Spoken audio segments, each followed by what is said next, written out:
Hello students, and welcome to the next installment in the webinar series. We are now looking at the next subject. We are up to project management. It used to be called project planning, this subject, the second one. So right after professional development, we're now up to number 2, project management. This is the very first webinar in the series for project management. It's our resource support webinar number 1. And if we click on project management here on our homepage, it'll take us to this particular subject. We're going to be taking you through the very first 2 learning activities in this subject, which is scoping and stakeholders and planning and preparation. So if you scroll down, you'll notice that you've got your lessons, you've got your learning materials. We should open that anyway. But you have all of your learning activities. And once you've done all of your learning activities, then you've got your assessments to complete. So as per the way that we run all of our webinars, as what we've done already for professional development, there will be 3 webinars dedicated to the actual content, dedicated to the materials, just talking about the resources. And our final webinar, which will basically be at the end of this month, end of July, will be our assessment support webinar, which will take you through each of the assessment tasks, what you're required to submit, how we can be marking those assessments, and so forth. So in today's session, we're taking you through the first 2 learning activities. We're going to be looking at scoping and stakeholders, and we're also going to be looking at project planning and preparation. So effectively, by the end of this session, you'll have all of the information that you need. All of the areas that we'll cover today will give you all of the information that you need to successfully go off and complete those very 2 first learning activities. Before we continue, I think it's good to mention that you'll notice that there's a couple of different types of learning activities on your screen. You'll see there's an icon there that's a blue page with an orange tick, and you'll also see the icon that has the blue page with the hand cupping. Now, the ones that have the orange ticks, the first 2, if you've already completed the first subject, professional development, you might remember the learning activity called learning. These are automatically graded. They are automatic activities. They do not require intervention from myself or any of the other trainers for that matter. They're automatically marked. Now, you have unlimited attempts with that as well. So once you've finished watching this webinar, at the end of it, obviously, you're right to go off and complete those. You'll be able to get an instant reply or an instant grade from those particular activities. So go for gold, jump into those activities, see how you go. Also, we're just on this front page, a little bit of navigation. If you scroll to the bottom of the page, you'll see there's some additional reading and resources. A couple of things really important in this particular subject to mention. First is there's a glossary of terms. There's not a glossary of terms in any of the other subjects for the diploma, guys. There is for this subject. Now, project management, it involves a lot of theory. So there's a lot of terms, there's a lot of definitions that we need to get and wrap our heads around, which we'll start to talk through a little bit today. But a really handy resource as you're working through the materials for this particular subject is in your additional reading and resource. So have a look at the glossary of terms. If I open that up, you'll see there's actually quite a lot of information in that. You've got pages and pages of information. So if I'm looking for the definition of project scoping, which we're going to talk a little bit about project scoping today, I might go click on the S and then have a look for project scoping in there, which didn't come up for some reason. No entries under S. Okay. It might be under P instead. Okay, so just have a look at the glossary of terms page for all of your information there. And the other bit of the other interesting piece of info for you, or in the additional resources, is what we call our unit of study overview. If you are interested in a bit more information on the actual unit itself, the actual unit, even though we call it project management, it's all about project management theory. The actual official name of this unit is Undertake Project Work.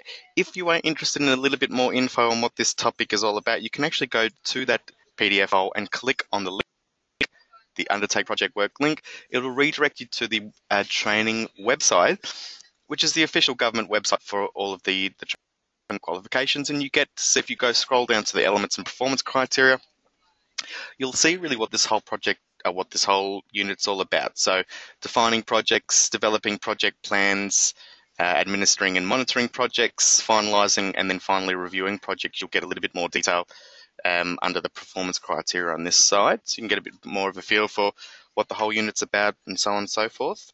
The things that we're going to be talking about today, the areas that I'll cover today is, as we're talking about project scoping and stakeholders, planning and preparation, it's all about the initial stages of a project. It's all about what a project is, what scoping of a project actually means. Talk a little bit about some of the documentation we might require in the scoping of a project. How to break a project down. We talk a little bit about a project brief, stakeholders, how they're engaged, milestones of a project. We talk about using a systematic approach as well in project planning, which we'll discuss a little bit as well. And hoping to get a bit of interaction from those who are in the room today. Whoever's in the live feed today, you're more than welcome to share your stories on involvements in projects and things like that. It's quite a theoretical subject. It's a little bit dry in this that we're talking a lot about definitions and terms that you may or may not have heard before. What we try and do to colour it up a little bit is just give you a few examples. So hopefully we'll be able to share some examples. Whoever's in the room, if you've got some examples of some projects that you've been involved in, I really think it helps everybody out there to get a good feeling for what a project is by hearing a few examples. So it really does help. Okay. Now, just I guess where we're going before we continue with this, where the subject actually ends up and what your requirements will be by the end of this subject is to develop your own project plan. Now, that can be anything. As we talk about projects, you might have some ideas already for something. Now, I really want you to take the mindset that you are the project manager, that you're the conductor, if you like, and you'll need to be producing a project brief for us, letting us know how you're going to be monitoring, implementing that project, and also you'll be having to research some bits of legislation that might relate to your project. So it might be anti-discrimination law, it might be environmental legislation, things like that. Really, the focus on today's session is talking about project briefs, so really talking about what happens at the start of a project, getting prepared for a project. So I think without further ado, we just might get straight into it. I guess the first question that we will probably have is, what is a project? It's probably a good starting point and maybe good to get a little bit of definition around what that term means. What is a project? Well, in my eyes, a project is quite unique. In fact, it's different from your normal day-to-day activities of the business. Projects are usually designed to increase opportunity for the business or to drive new processes. And there's usually really, really strong links between the strategic direction of the business and projects or project teams that initiate and try and implement new systems or projects in line with those strategic directions. So when we say strategic directions, we'll get a little bit more involved in strategic and operational goals a little bit later in the course. But really what we mean by strategic directions are the high level missions and goals of the business, whether that's to grow market share, to sell more goods, to become an employer of choice, whatever their high level goals are. Quite often project teams are put in place to help drive some of those strategic directions. Now, I guess the big difference is if there's a brand new system or a brand new process that's been put in place, quite often those project teams are put in place to manage those change processes. Once everything is actually up and running, once everything seems to be working, once everything is all okay, we call that BAU, business as usual. So once things are just in that BAU phase or business as usual, that's essentially the end of the project. Another way to sort of see or explain a project is a project seems to have a start, a middle, and an end. Now that's a really big distinction when we're talking about projects.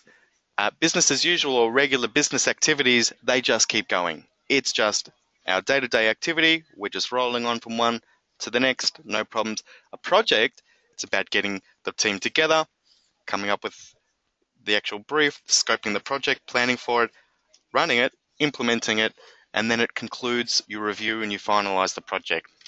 So a project, and that's what we mean by being unique, it's usually a once-off thing that happens, which is why it does have those defined points, to start, a middle, and an end. For the most part, what we're going to be talking about today is, and actually for the most part, what we talk about in this whole subject is really the start, because we do talk a lot about scoping, preparing, preparation, the need to spend that time in that early phase. And we also, next week, we'll be talking a little bit about risk management, so how to mitigate risk or how to minimize the chance of really things going wrong in your project. So again, that's sort of quite heavily weighted towards the initial, I guess, the scoping, the planning, the starting phase. So whoever's in the room, if anybody would like to, Sue, we've got you in the room. Welcome, welcome. Uh, Sue, can you? Oh, there you are. You can join the conversation. Sue, have you been? I think it's a good point. I've actually been lucky enough myself to work on three different project teams over the last probably 6 years, and the thing about projects is that they are really fun to work on. They're dynamic, they're exciting. You know what? They're challenging as well. I feel like you really learn a lot about teams, about team dynamics. And look, as budding leaders, as that we all are, leaders of the future, it does show you what your ability is to influence other people. So when you are on these teams, there's a lot happening, there's a lot of decisions that need to be made. You really get to learn a lot about how well you are able to influence other people. So you learn a lot about your leadership skill, things like that. So I guess so I'd love to share some of my things, but I'd love for you to be involved in this conversation. What experiences or what experiences have you had so far with being involved in projects? It's really interesting because it's given your definition, it's a challenge sometimes, I think, to figure out, for me, what's a project and what's business as normal. Yeah. So given that I'm a contractor and providing different services for different employers, in my mind's eye, while that's business as usual, for them it's actually a project. And there's always a beginning and an end. The jobs don't necessarily roll on or keep rocking on, if that makes sense. Yeah. So what are the sort of things that you're contracting for, just so I guess that others that are listening in can get a bit of a feel? What sort of things do you do? I've done contract accounting, contract HR, contract training. And actually, when you were talking before about the focus for today's webinar, I'm like, oh, I could have done with this about 2 years ago. Sounds good. Sounds good. I went out as a special project under a non-profit charity that I set up to obtain some money and run some programs for children at risk in the community. Okay. And so it did have a beginning and an end, and it did involve project groups. It did involve an employer. At one point, and getting that scope and that brief right was the most important thing that could ever have been done. And unfortunately for me at that time, the parties didn't necessarily agree, but we rocked on anyway and tried to sort of band-aid it as we went through, but it wasn't as successful as it possibly could have been. So yeah, that important briefing up front is the key, I think, for all the stakeholders. And look, as we go through the subject, and especially today, you will realise that, you know what, this is super important. I mean, if you don't do this, then you're shooting yourself in the foot. It's really risk mitigation. It's about minimising risk. It's about understanding what that's the word is scope, what the whole scope of the project actually is, and just being aware of all of the things that you need to be aware of at the start. And obviously that just makes life a lot easier, but it also increases your chances of success. Correct. So, and you've been involved in any other projects at all that you'd like to share? No, probably the main ones that have jumped out, specifically when you started talking about getting that scoping document right and the stakeholders involved. For me, it doesn't matter what I've been doing. If that front end's not right, the back end kind of gets a bit clunky. Absolutely. So we'll probably talk about that as we sort of push on with today's session. I might actually share some of my stories as well. I think it helps just to sort of paint a picture, because a project can be anything.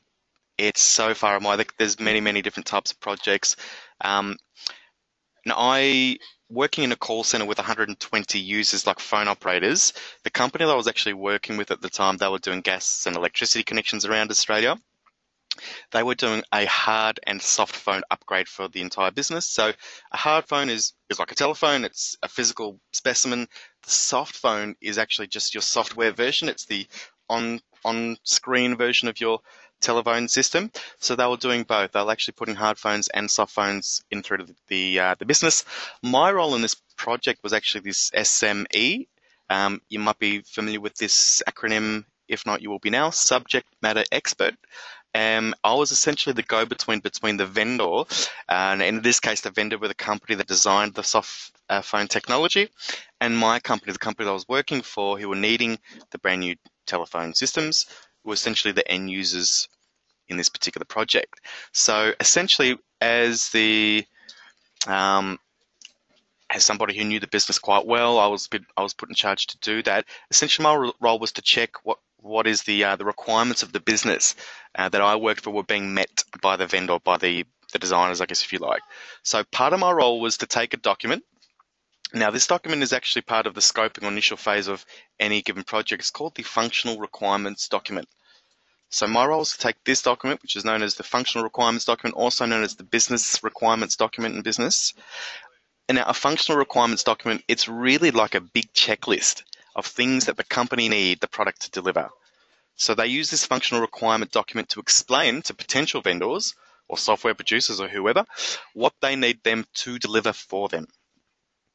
So an example of a functional requirement in a new telephony solution, which is what I was, or telephone solution, was we need the phone to be able to transfer between department A and department B. We need external calls to be able to be transferred to other internal people. There's a list of things that they put on there. They call them the functional requirements document. So I would essentially use that functional requirements documentation to check that the things that the business was needing were being met. Um, and it could be really simple stuff like, did the phone ring? When you're put on hold, did you hear the correct hold messages? And now what this stage is actually called in a lot of projects, especially software projects, is called the testing phase. Anybody who's interested in the world of testing, becoming a test engineer, it's a really fast-growing space as well, and quite an enjoyable job too. So after the testing, that's when we get into the finalization of the project, what we call the project rollout phase.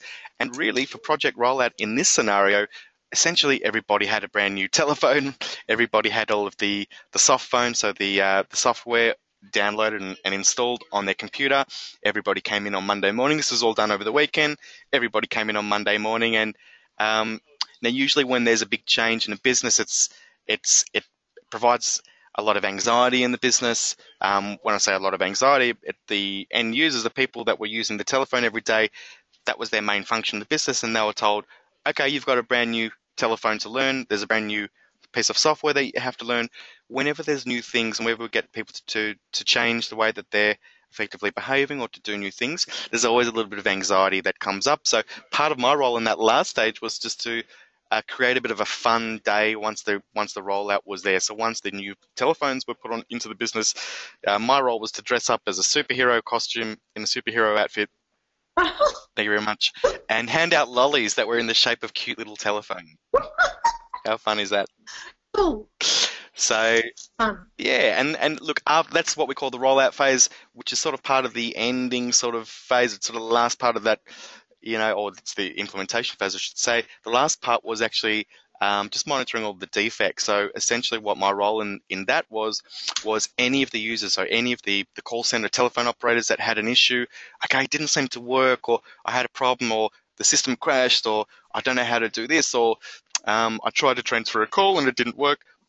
What I was essentially doing is doing what's called a defect log.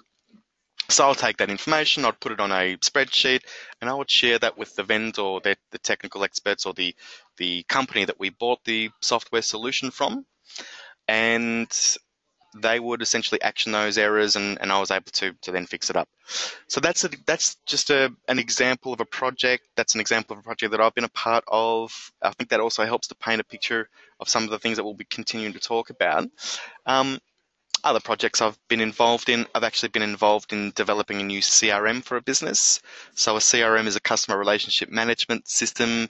It's the way that companies interact with their customers, so current or future customers, and it's usually a piece of software. So it's using technology just to, put all of the sales and marketing, customer service, and basically customer interactions in one place.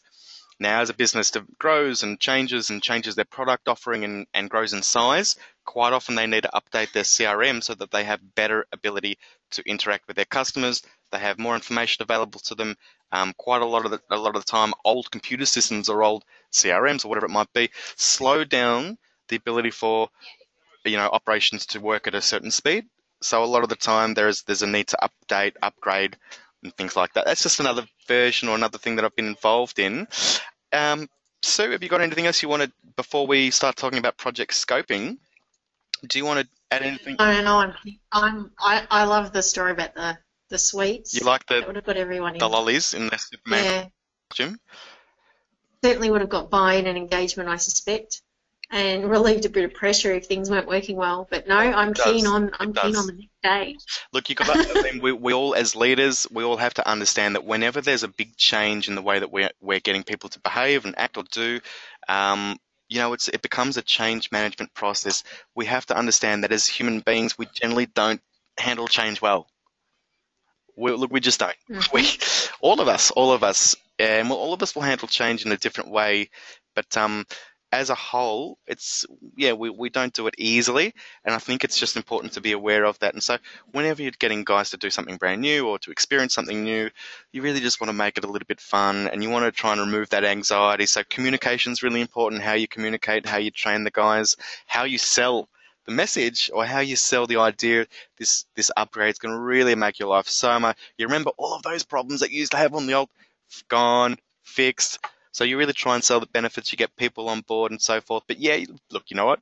Sometimes dressing up as a superhero, handing out lollies is one way to do it. Is one way to do it. In fact, as we go through this course, there will be opportunities for you guys to talk about ways to engage with your employees or your own team, to get them excited and come up with some really creative ways, employee engagement opportunities. What's some things you could do to engage your team to get them excited? Sometimes we're all human beings. Uh, sometimes when things are changing, we need a little bit of help with that. So let's get into the very first. Well, we've already started talking about project, but now we're talking about scoping and stakeholders. So we're talking about scoping, or scoping is the first word of the day. So the scope of a project. Now, the learning materials talk about it in project management. A scope of a project is the sum total of all its products and their requirements or features. That's a really interesting way to put it. The scope of a project is the sum total of all of its products and their requirements or features. So hence scoping, or the start of a project, is like taking all items and laying them out so that they've all been identified. That's a really nice way to say it as well. And these are actually, I think, from the learning materials. Actually, no, this is from the learning materials. Apologies, I've got notes everywhere. The scoping and definition stage is essential for later project success. If the project is unfeasibly defined and scoped and not properly linked with organizational goals and objectives of the business, there becomes a high risk that the project will not be completed successfully. Another point here in the learning materials, the success of every project is measured differently depending on the organization's goals and objectives, and can be different for varying members with the organization, blah, blah, blah, keeps going. I actually really like those first couple of things that were read out. So the scope of a project, what is that? In project management, it's the sum total of all of its products and their requirements or features. And then hence scoping, or the start of a project, is taking all items and laying them all out so that they have been identified. So there is actually a diagram in the learning. Now you're looking at my screen now. There's a diagram in there that talks about scoping. I might just open that up. We'll have a look at it together. So there's a five-sided picture. I think it's right here. Let's have a look at this one. So what happens in the scoping phase of a project? Or what are we trying to scope? These are what we call the 5 elements of scoping. So these are the 5 things that effectively we need to cover if we are successfully going to be laying out all of the items on the table to be able to identify them. So these are the things that we need to cover when we're preparing and planning and laying everything out. Customers and stakeholders. Criteria to which the project success will be evaluated. Outcomes and benefits. Resources, both human and financial. Work, tasks that are required. We could potentially talk through each of these 5 items. So customers and stakeholders. We need to identify who are the people that are involved in the project. We'll talk a little bit more about stakeholders in a little bit, but it's part of the scoping phase. You must identify the people that are involved as far as that are impacted by the project, and customers as well. The criteria of which the project will be evaluated is one of the key things that needs to be defined in that initial starting or scoping phase. What we're talking about here is ways that the project essentially is going to be measured for success. So we need to know when we're starting out how we're going to be essentially measuring the success of this particular project. And it really helps in terms of defining activities, defining tasks. You need to know what the way that you're essentially going to be measuring the success of your project, and then you'll want to be aligning activities and tasks that go with that. So outcomes and benefits. So that's really, well, what are the goals of the project? What are we trying to achieve? And benefits are also sometimes intangible items. So not items that you can touch and hold, but it might be increased customer satisfaction. That's a benefit. An outcome might be, we might be having a project to paint Parliament House. So one of the outcomes of that project is that Parliament House has a brand new coat of paint and looks fantastic. One of the benefits is that it becomes a much more enjoyable place to work. So you see how that kind of works. So try and identify benefits as well as outcomes, so the tangible as well as the intangible items. The other thing is resources. So not only do we have people, but we've actually got equipment. We've got to identify other things in the project like money as well. Money is a resource, so that's part of the initial scoping stage. I guess that defines some of the key items that we find there. Now, there's actually a great example of a project brief, which is where we're going to go with this. The next page, I could have just clicked next, but if we go to the next page, we'll get an idea of what this sample brief is. Now, this brief is essentially what we're talking about when we're scoping. So when we're scoping a project, we need to put together a sample brief. It's something that you guys are going to be doing in your very first assessment task as well. You'll be required to put together a brief, and it's going to look something like this.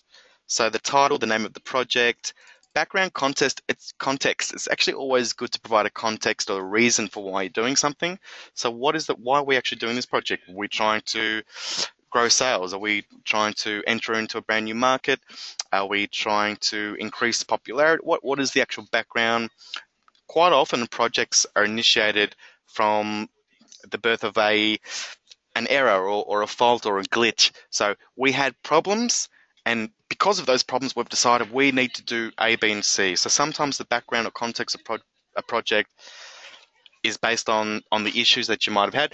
Target outcomes and objectives. Again, we've talked about those already. So with regards to this one, I think I was talking about outcomes/benefits. Same here. Objective. What's the actual goal? What are you trying to achieve by the end of it? The target outcomes might be, as it's written here, maybe things that are improved or increased or enhanced, reduced. So they can be some of those intangible things. So it's always good to identify not only the tangible, like what are we trying to do here, what's the goal, but also what are some of the additional outcomes that we're going to get? What are some of the other benefits that we're going to get as a result? Then we've got things like our project activities, our milestones, which we're going to talk a little bit about more, reporting requirements. So who are we going to keep updated and about what? What sort of information are we going to keep updated? So are we going to be letting the project sponsor know where we're up to in the construction of a particular, whatever it might be? The project sponsor being usually the person who actually pays for the project, probably one of the most important stakeholders in the business. Alrighty. Other things like resources, communication strategy. So how are you actually going to list the stakeholders and groups that will be impacted and how they're going to be engaged? How are you going to communicate? Imagine yourself as the project manager. How are you going to communicate with all of the stakeholders in the project? Again, we'll talk a little bit about this later in the session today. And next week, we're going to be talking about these parts of the brief, which talk about risk minimization and strategies. So as part of the initial scope on a project, one of the roles that you've got is that you need to conduct risk management process. You need to identify some of the potential risks on the project so that you've already got some controls in place or some things in place to minimize those risks. So we'll be talking, actually next week's session is all about risk. Yep, I can hear your level of excitement already. It's a very, very exciting topic. No, risk is all right because it's quite a creative one. On the surface, risk sounds like the most boring thing you could ever talk about, but actually it's all about problem solving. It's all about finding creative ways to do things or to prevent certain things happening, and it can be quite a creative one. And when we have a bit of a chat next week, you'll sort of see there's lots of different categories of risk. It's usually when we say the word risk, we think of safety risks. You know, what's a risk? Oh, there's water on the floor, somebody could slip over and break the neck. That's a risk. In next week's session, we talk about different categories of risks that there are. So there might be risk to financial risks, there might be operational risks, there might be additional risks, legal risks. There are risks like that. Um, environmental risks. There are various different types of risks at play. We'll talk about a few of them next week. Alrighty. So that's scoping in a nutshell. Now, there is a rule of thumb. I'm going to go back to the homepage here, but there is a rule of thumb that all project teams must spend 15% of the estimated total time of the project, 15% in this scoping slash planning slash preparation. That's why I put these two sessions together today, because scoping and planning and preparation, which is the first two activities, it's all the same thing. It's just that beginning of the project, it's all the same. It's essential to the success of a project that a minimum of 15%, or generally 15, once you start getting over that, you might be pushing too far as well. 15% of the project or time in the project has been spent planning, preparing. So, do you know that, what's that expression? Time spent planning is time well spent. It's probably not did I get that right? Time spent planning is time well spent. Is that the correct expression? I don't know. It sounds pretty good. It sounds familiar to me. Obviously, my time management skills need a little bit of work, obviously, but no, I think it's something like that. Who writes a shopping list before they go shopping? Do you write a shopping list, Sue, before you go shopping? I do. Have a look. Sometimes, but then I fail to take it with me sometimes too. Although I know there's some apps now on phones to look out to help you. Look out. Very good. To sort out your shopping. Isn't the expression also something about to fail to plan? Planning, yeah. Failing to plan is planning to fail. That's a really nice expression too. That's a good one. Thanks for that one. Have a look when you're going shopping next. Have a look at those that have a shopping list in their hands, and have a look at those that don't have a shopping list in their hands. So it might be me, the one without the shopping list in their hands. And this is what we're talking about: planning and getting involved. Once a project is started, or once you're at the shops, for example, there's a big difference between the way that the one who's prepared operates in that environment and the one who hasn't prepared. You know what happens to me when I don't write a list, which is almost all the time? I end up spending way more time at the shops than I need to, because I walk around like a headless chook. I actually don't know where I am. I feel like I'm in a foreign planet and I have no idea where anything is. And what also happens is I end up spending more than I should too, because I buy things that I don't necessarily need or not really relevant.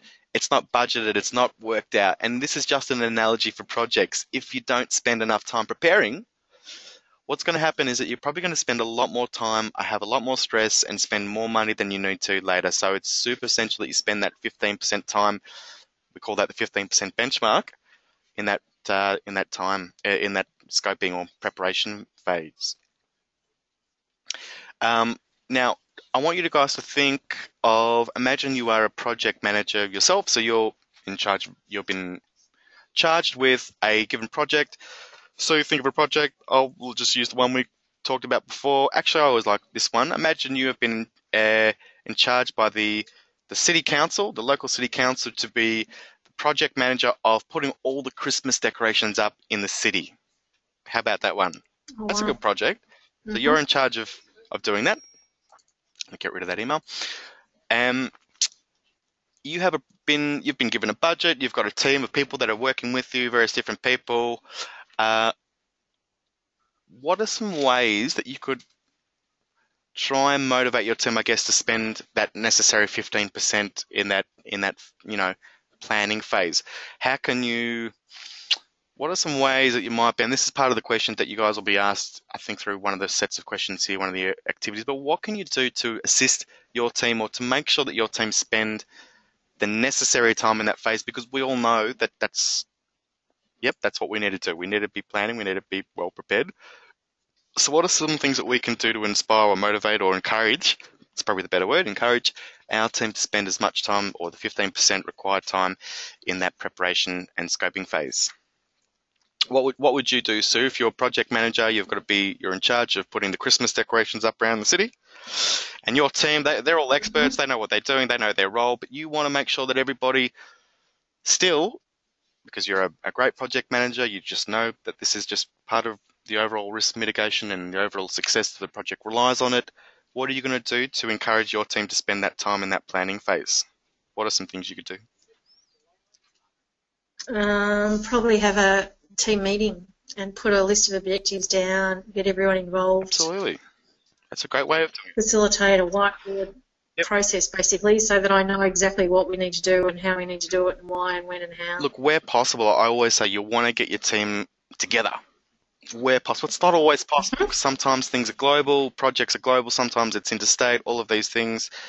Where possible, it's great to get people together because you really want to create that culture of team. You want to get people to be to hearing somebody else's, what other people have to say, and things like that. Yeah, so organizing team meetings, doing those sorts of things, they're the sort of things that you would do. What else could you do? Is there anything else you could do? Put a project plan together Yeah, absolutely. Have a bit of a plan of and attack. then circulate it. Yep, Yep, absolutely. circulate it, get input and start working And you on might start it. delegating some roles to people. Say, look, hey, Adam, I want you to go off and do this. We're going to get together for a big meeting in a little bit, but I want you to spend a bit of time, a couple hours, doing research on what's the latest Christmas trends. You're the style guy. I want you to show us some of the latest designs when we're in that initial meeting, talking about Christmas decorations. And so before that meeting, you can even encourage me to start doing some research or doing other activities that will lead towards that initial gathering or discussion. So that's another way. Why is it important to involve team members in the scoping and planning? Why do you think so? I guess, I'm going to keep asking questions over here. Why do you think it's important, or what's the importance of involving team members in this planning phase? What sort of benefit do we get as project managers involving our guys, many of these guys, involving our team in this initial scoping and planning phase? Well, there might be basically getting buy-in.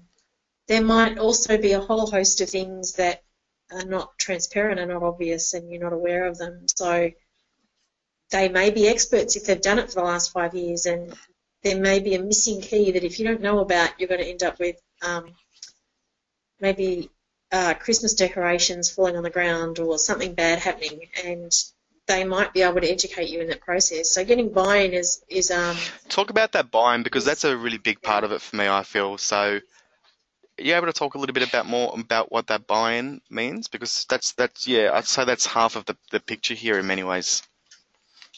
half of the battle.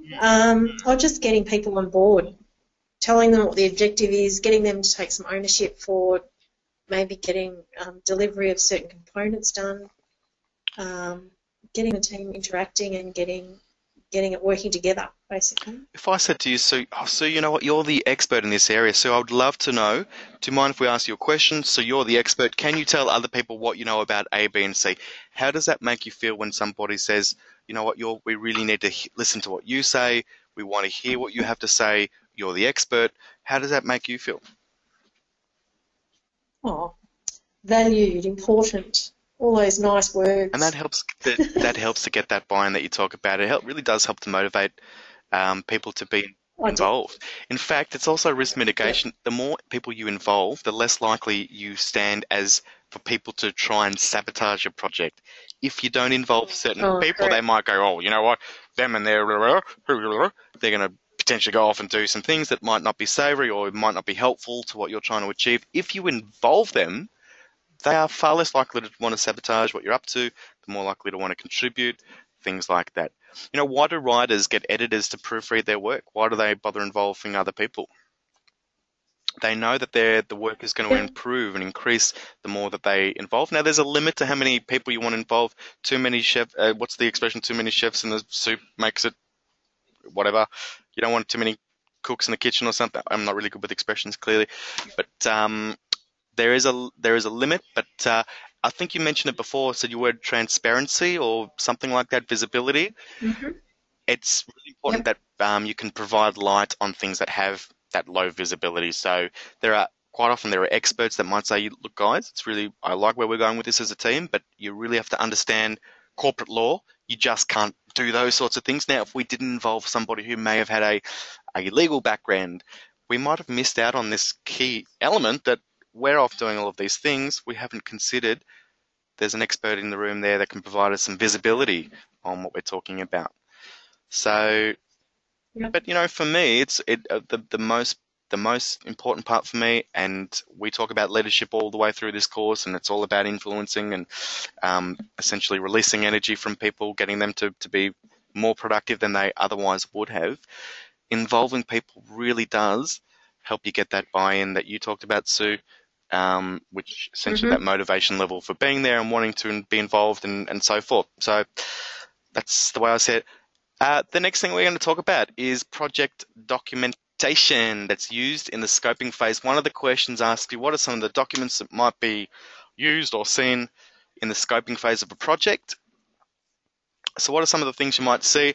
The project brief is probably the most important thing. It's the thing that you guys are going to be doing for your first assessment in this subject, which is what I showed you before. Let me just see if I can find it again now. This one. And it looks something like this too. Actually, if you have a look at there's a template. For your very first assessment task, all you need to do is open this template and fill in the gaps. And it actually just looks like an empty table that you're going to fill in, and I'll show you what that looks like. Here it is. It's an empty table, the title, the background, the objectives, outcomes, milestones, who are the stakeholders, blah, blah. That's your first assessment task. You fill in this table. So that's one of the most important documents that we're going to see in scoping or projects. Other things you might find, there might be contracts. So contracts like that relate to the people that are contracted on the project, human resources involved. Other documents might be sort of inclusions or exclusions, quality standards that are in there, functional requirements I talked about a bit before, some of the documents you might find. What are some other documents that we might get in this early stage of a project? I guess it could be some of the things you might find and it really does depend on what the project is. So the documentation might be different for different projects because they just require different things. But the organizational processes are sometimes, what are the standard processes? What are the way that the business does these things typically might be included, because you might have external people that are involved in a project. They need to know information about how the business typically handles a certain product process or so forth. But you might also have things like budgets or dollars and cents. They're some of the things you might find in that initial the documents you might find in the initial scoping phase, I think is what I was trying to say. Okay, there's a word that pops up through. How are we going, by the way? We should probably just take a second to take a deep breath. How are you doing? We're doing good? Okay. One of the words that pops up through this subject project management is something called systematic approach or a systematic approach. Now, a systematic approach is essentially a project is a huge, giant beast. A systematic approach takes a big, complex operation and it breaks it down to smaller, bite-sized pieces. So a systematic approach takes a big, complex operation and breaks it down into smaller, bite-sized pieces. So my question, and Sue, you're the lucky duck today that gets to answer all my questions. Why do you think it's a good idea to take a big project or a really complicated task and then break that down into smaller, measurable chunks? I highlight the word measurable, but yeah, break it down into smaller, measurable chunks. Why do you think? So that you actually have an action plan that you can achieve, that you feel like you're actually you might be taking baby steps in the process, but you can actually see that you're taking steps towards achieving your goal and you're actually getting somewhere. Absolutely.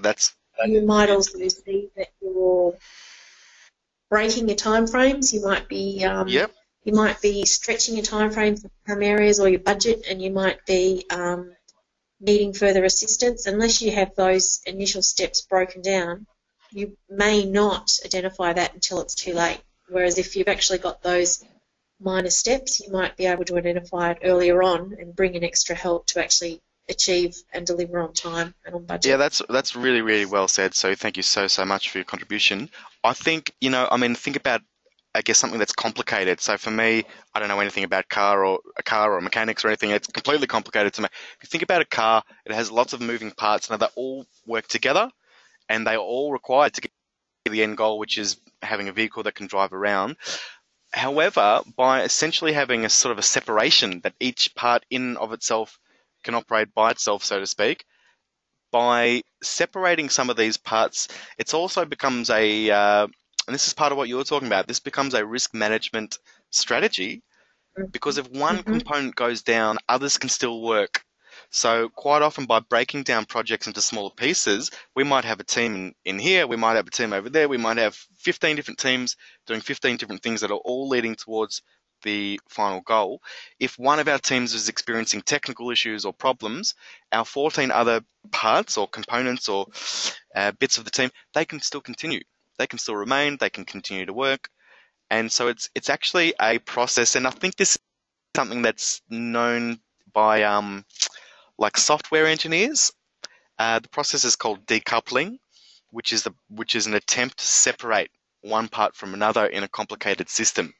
I probably pushed it a bit too far here, but really, what you're talking about is spot on. It is a risk mitigation strategy. For me, and going back to like what we talked about before, it's also part about being motivated to continue. You've got a really long project that might take 1 year to get to the end. We don't want to wait a year till we receive some sort of satisfaction.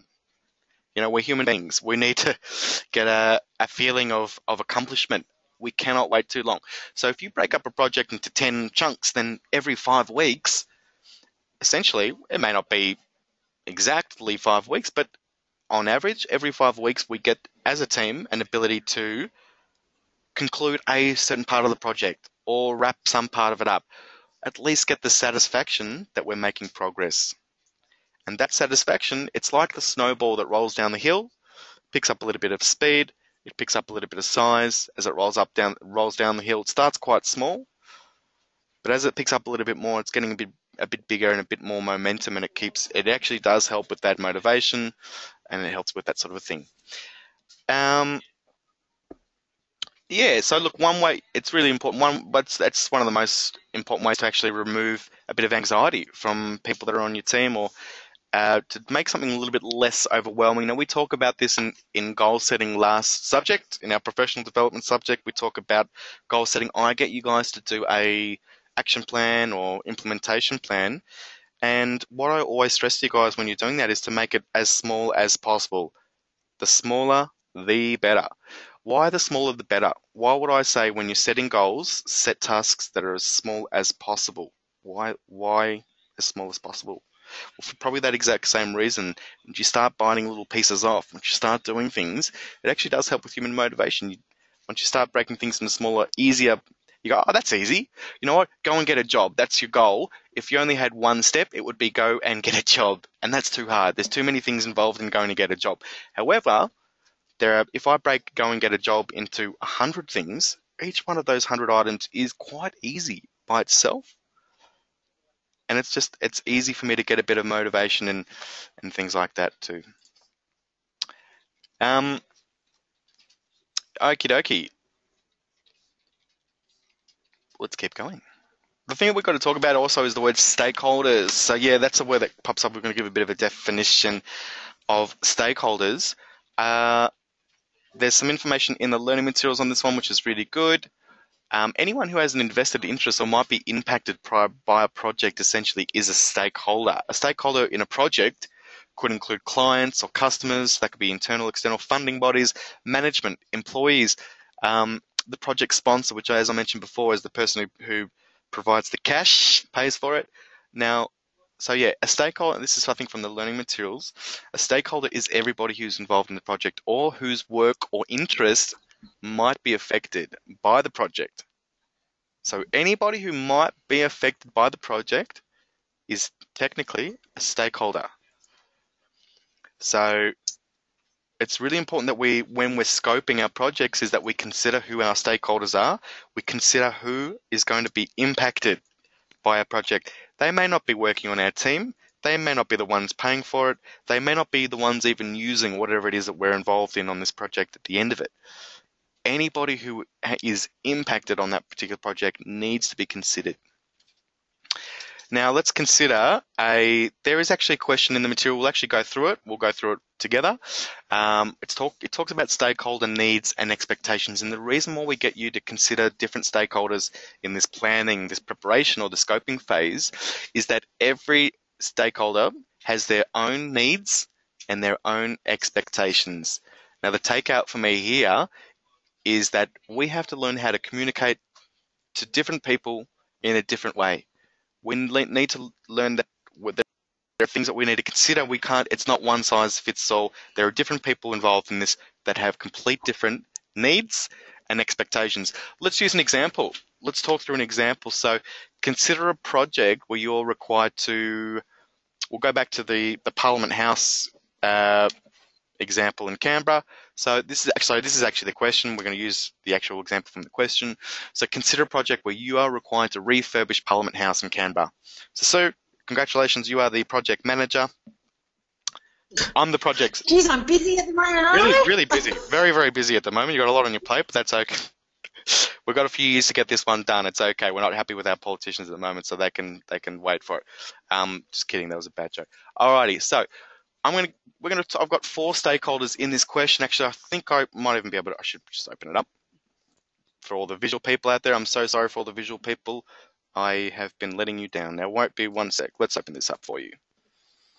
But there are 4 stakeholders we want to talk about, and that is construction workers. So one of the stakeholder groups in this particular example are construction workers. Another one is the project sponsor. Now, who's likely to be the project sponsor of a refurbishment of Parliament House? Who's likely to pay for it? Who would pay for Parliament House to get fixed up, do you think?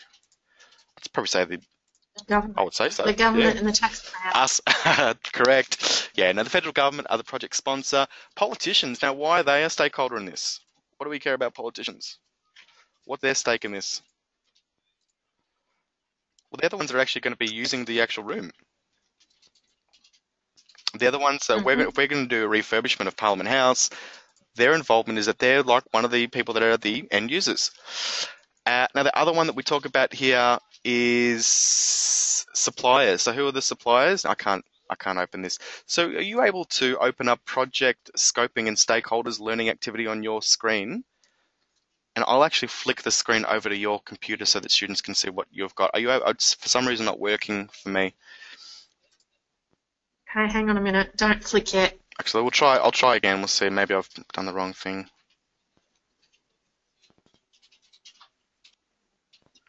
I'll just try this. If we can't, that's fine. We can just talk through it. It's just the same. Just the same. Actually, I think we're in action now. No. You got it? I'm accessing it as a trainer because it's an empty course. It's not letting me open it because there's no work that's in there to mark. You know what? Let's not worry about it. Let's talk about those 4 stakeholders that we've talked about for this particular project. So workers, construction workers, the sponsor, which we've already identified as being the federal government, politicians, and suppliers. So people that are supplying paint, couches, new carpet, those sorts of people. What do you think the needs and expectations are of a construction worker? What does a construction worker need? So when we say need, think about what they might need to do their job, and expectations. What would they expect of others in and around this project? So what does a construction worker need? Well, they might need access to the building. They might need a safe environment in which that they can work in. They may expect, what their expectations might be are that certain materials are delivered and there. If I'm the painter and there is, I've been told, yes, come in, all of the paint will be delivered on Monday, you can begin work on Monday morning. My expectation is that the paint is sitting there waiting for me. So that might be some of the needs / expectations of the construction worker. The project sponsor, federal government, do they have the same needs and the same expectations? What are their needs and expectations on this? They may need and expect that the manager of this project, who's you, Sue, a very, very busy person, sends them progress reports, is updating them on the budget. They're the needs and expectations that the sponsor might have. Politician, the person who's going to be using this refurbished environment after, their needs and expectations might be quite different again. They might need or expect that the refurbishment is appropriate or apt for the place of work that it is. They may need that the environment is done, or that this project doesn't take too long, so that therefore not to disrupt their usual flow of work. A supplier, now their needs and expectations might be that goods are paid for within 30 days. So again, the takeout with different stakeholders is that everybody has a different need and expectation. As a project manager, it's really important that you are aware of everybody has different needs, expectations. You've got to really be the conduit. You've got to be the glue between that. You've got to help manage everybody's expectations and needs. Okay. Just looking at the time, we might just push on through. Unless, have you got anything you'd like to add to stakeholders or stakeholder groups in terms of projects at all, Sue? No, definitely not. Thank you. No worries. Okay, so the last thing we're going to talk about today, before we wrap it up, is we're going to talk about milestones. One of the things you guys have got to do with your project brief is to, as we were talking about before, with that systematic approach, we want you guys to break up your project into some milestones. So here are some set milestones for the project. So let's maybe use an example. So a project around the house is really easy to use. Now, typically for your assessments, guys, don't use the painting the house as a project, because I need you to think about it on a much higher scale. Because often what happens with house painting, if you're the manager, you're also the project sponsor. So you're usually paying for it and managing it at the same time. We want you to consider this from a much larger scale. We want you to consider this from the perspective of that you are just the project manager and somebody else has commissioned you and your team to conduct the work. So therefore, painting a house may not be the best way to go about it, but painting a house might be a good one for us to talk about milestones. Or we could use the Christmas lights and the city decoration. Which one should we talk about? So, house painting or city lights? Let's talk about house painting. We've already done the Christmas lights. So, what are some of the milestones in painting a house? So when we're thinking about milestones, one way that we can start thinking about it is to start thinking about what are the actions, what are the things that we need to do, and then we can look for ways to define a couple of activities as one section, if you like. And that'll be one of our milestones. So one of them might be getting quotes. Okay, perfect. Yeah, researching. Quotes. Perfect. So getting quotes might actually include researching, looking at 5 different numbers, calling people, providing your details, getting them to send back, then reviewing and consult. There might be like 10 different individual things, but we can talk about getting 3 quotes as phase 1. We're going to put that as our first milestone. What's another milestone for painting the house? Maybe it's the supplier of all of the goods, or the beginning actually painting. It sounds really dumb, but supply of all. Or shifting all the stuff out of the rooms. All right, sounds good. Sounds good. Sounds good. So a third one might be actually physically painting the house. Sounds really dumb. Mm-hmm. What might be a 4th milestone in this one? What do you usually do after you've painted the house? Open the windows and let the sun go out. Yeah.